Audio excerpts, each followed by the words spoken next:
salamat mga senators. I will call you later one by one. Pero ngayon,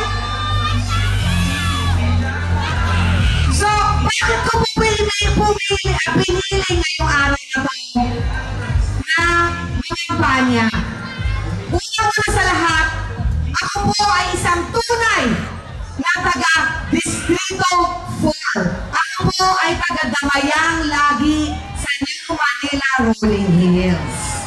Kaya alam ko na po ang galawan ng mga congressman. At noong COVID, na hirap at nagtatago lahat ng mga leader, isa lang po ang lumabas. Hindi pa siya congressman noon, pero tumulong at yan ay walang iba kundi si Kong Bong Suntay. At yan po ay galing mismo sa akin. Tapos, ano ba yung binibigay mismo nila yung mga number nila? Si Mayara, siya, o pag may problema, tawagan nyo kami. Pag kailangan ng ambulansya, tawagan nyo kami. Ganyan, magmahal ang mga Suntay. Mga kababayan, medyo tagalin na natin yung music kasi gusto ko marinig ng mga tao kayo. Mga kababayan ng Distrito 4, ngayong gabi, hindi lang po ito ang pagtatapos ng kampanya, hindi po ito ha. Pero ito po yung gabi ito ay pagpapatibay ng paninindigan. Ito po gabi ito ay pagpapatibay ng pasya. At kung may isang pangalan na nararapat na dapat itaya natin bilang isang leader, ito na po ang taong ito na subok sa prinsipyo, sa tapang at maraming nagawa dito sa ating distrito. Tama po ba ako? Parang hindi ko marinig. Tama po ba ako? Tama! Alam niyo po, itong taong to, kahit maraming nagawa dito sa ating Distrito 4, naniniwala siya sa tahimik na serbisyo. Ito na yun. Hindi siya palakpak lang, hindi siya post lang, hindi siya sumikat dahil sa gimmick. Sumikat siya dahil sa gawa. Tama ba ako?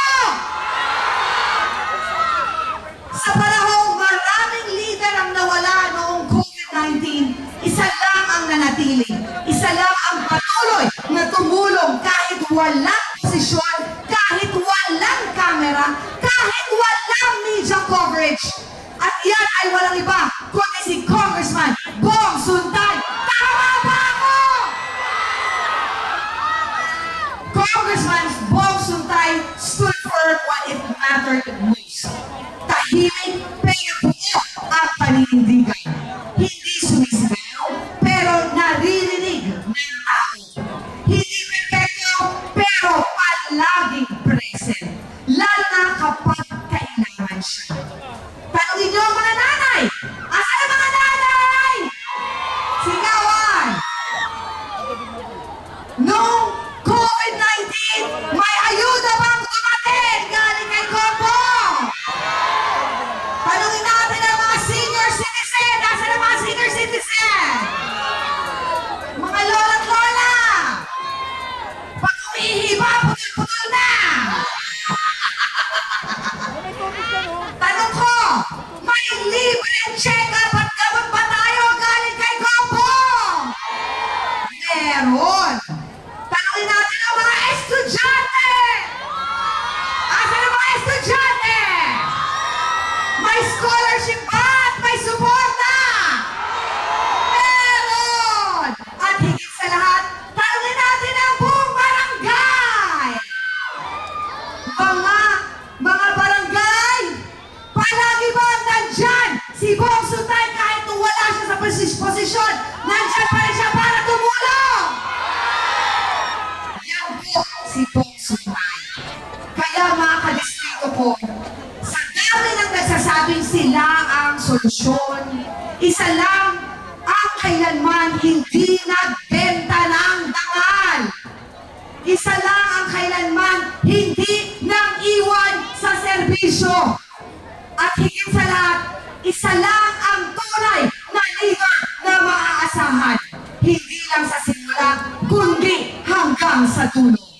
At ngayong gabi, buong puso ko po ipinakikilala sa inyo ang haligi ng disente at tapat na pamumuno, ang leader na may isang salita, ang leader na buo ang loob, at ang susunod na kongresista ng Distrito 4, Congressman Bong Suntay! Thank you. Thank you, Giselle. Happy birthday sa'yo. Good evening pa!